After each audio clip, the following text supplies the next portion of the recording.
Hey everyone, welcome back to my another study vlog. So कैसे हैं आप सभी?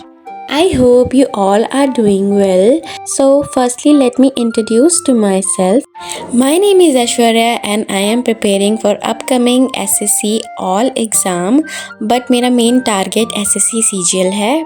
सो मेरा आज का व्लॉग काफ़ी दिनों बाद आ रहा है। आई नो मेरी तबीयत काफ़ी दिनों से ख़राब चल रही थी, इसलिए मैं खुद को शूट नहीं कर पा रही थी।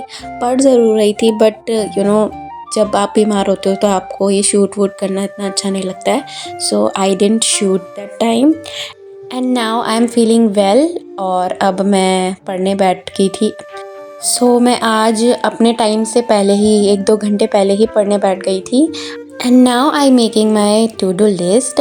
और टू डू लिस्ट में मतलब मैं सब कुछ मेंशन कर रही हूँ कि मुझे पूरे दिन में क्या करना है।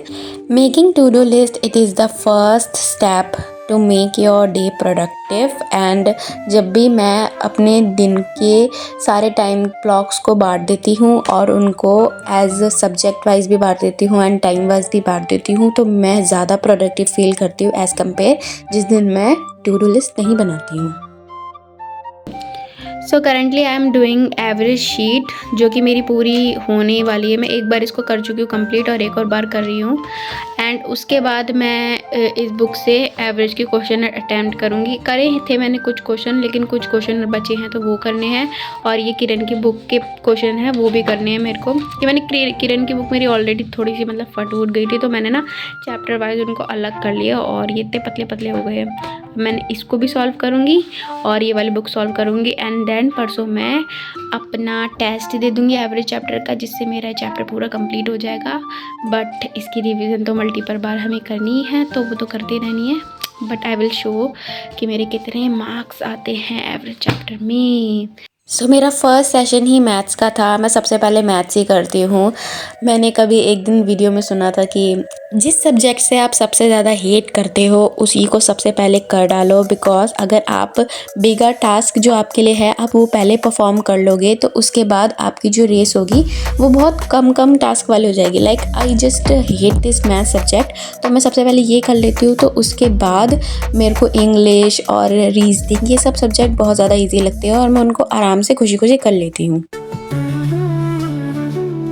सो मैं मैथ्स को सबसे ज़्यादा टाइम देती हूँ अपने स्टडी स्केड्यूल में। आई गिव 4 आवर और उससे ज़्यादा भी दे सकती हूँ कि जब मुझे कुछ ज़्यादा बड़े टास्क परफॉर्म करने हो इन मैथ्स में, क्योंकि आपको हमेशा अपनी वीकनेसेस एंड स्ट्रेंथ हमेशा पता होना चाहिए। तो मेरी वीकनेस मैथ्स थी, तो मैंने मैथ्स को ज़्यादा टाइम देना प्रेफर करा। और जब मेरी मैथ्स हो जाती है तो मेरे लिए बाकी सब्जेक्ट केक वॉक की तरह काम करते हैं। मैं बहुत ईजीली उन सबको कर लेती हूँ। बट ये ज़रूरी नहीं है कि आप ये रोज़ फॉलो करो, जैसे कि मैं भी रोज़ फॉलो नहीं करती इसको। कभी कभी मेरा स्टार्टिंग में ही मैथ्स पढ़ने का दिल नहीं करता है, तो I just choose my favourite subject ताकि मेरा दिल लगा रहे। सो इस टाइम में मैं GK या इंग्लिश से अपनी स्टार्ट करती हूँ पढ़ाई। So after completing my math session मेरे को काफ़ी ज़्यादा भूख लग गई थी। मतलब मेरा खाली पेट दिमाग की बत्ती नहीं जलती, वो वाला सीन हो गया था। तो उसके बाद मैं सबके लिए खाना बनाने चली गई थी। एंड आफ्टर हैविंग लंच मैं वोकेबलरी याद करने बैठ गई थी। जिन्होंने मेरे पहले व्लॉग देखे हुए हैं उनको पता होगा कि मेरे पास पुराना एडिशन था वोकेबलरी की ब्लैक बुक का। सो वो बुक तो मैंने पूरी ख़त्म कर ली थी। तो अब इस बुक को करना मेरे लिए इतना मुश्किल नहीं है, बिकॉज इसमें आधे से ज़्यादा वर्ड पुराने वाली बुक की है। So I am revising those word जो बिल्कुल नए हैं, और पुराने वाले भी एक बार रिवाइज कर रही हूँ। और जो नए हैं उनको टिक करती जा रही हूँ, क्योंकि वो मुझे ज़्यादा बार पढ़ने पड़ेंगे और जो मैंने पहले पढ़े हुए वो तो मुझे याद ही है। एंड समवन आस्क्ड मी कि आपको वोकेबलरी कैसे याद होती है, तो मैं आपको बता दूं कि अगर आपको वोकेबलरीज याद करनी है तो पहली बात आपको एक दिन में वो याद नहीं होगी। आपको मल्टीपल बार रिवीजन करना पड़ेगा वोकेबलरीज का, उनके वर्ड मीनिंग को अंडरस्टैंड करना पड़ेगा और अपनी रियल लाइफ से उनको आपको रिलेट करना पड़ेगा, जब भी आपको वो याद होती है। आफ्टर कंप्लीटिंग वोकेबलरीज मैं नरेशन चैप्टर की रिवीजन करने बैठ गई थी। मेरा नरेशन चैप्टर बस अभी ख़त्म हुआ है और ये बिल्कुल न्यू चैप्टर है मेरे लिए। एक्टिव पैसिव चैप्टर तो मैं बहुत आसानी से कर लेती हूँ और उसमें मेरे पूरे मार्क्स आते हैं, बट नरेशन में थोड़ा सा मेरी नैया डूबी हुई है। And I am giving my best to ace this chapter. और करते हैं इसकी रिविज़न और उसके बाद इसके क्वेश्चन सॉल्व करेंगे।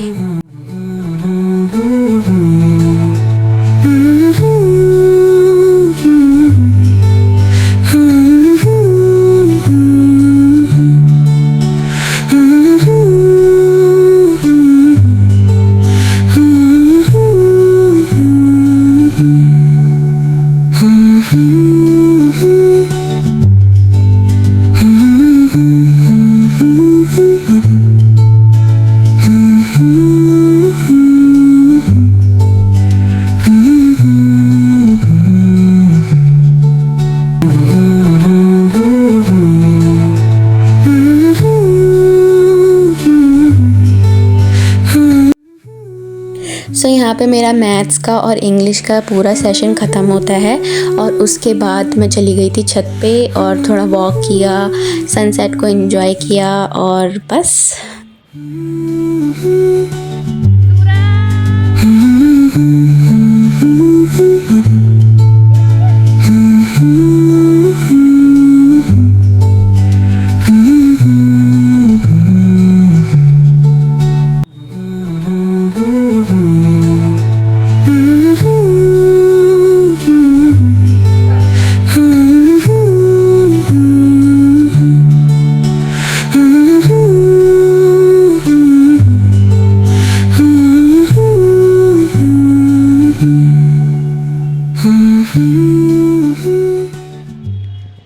गाइस इसी के साथ हमारा आज का व्लॉग यहीं पे ख़त्म होता है। आई hope you like my videos. तो मैं अभी तो बहुत ज़्यादा थक गई हूँ, तो इससे आगे मैं रिकॉर्ड नहीं कर पाऊँगी खुद को। In the next video I will be uploading my night study routine, so stay tune in this channel. और भाई लोग, अब ये टाइम आ गया है कि आप अपनी स्टडी स्टार्ट कर दो, ठीक है, क्योंकि एसएससी सीजीएल 2025 भी सितंबर अक्टूबर तक नेक्स्ट ईयर में हो जाएगा। तो अगर आप अपनी तैयारी अभी स्टार्ट नहीं कर रहे हो तो आप डिले कर रहे हो, आप लैग करोगे बहुत सारे बच्चों से। So start your preparation today and don't think कि मैं कल से कर लूँगा, परसों से कर लूँगा, 1 तारीख से कर लूँगा, 1 जनवरी से कर लूँगा। स्टार्ट टुडे, ठीक है। It is the best time to start. So we will meet in the next video. तब तक के लिए बाय बाय, टाटा, अपना ध्यान रखो और खुश रहो। बाय।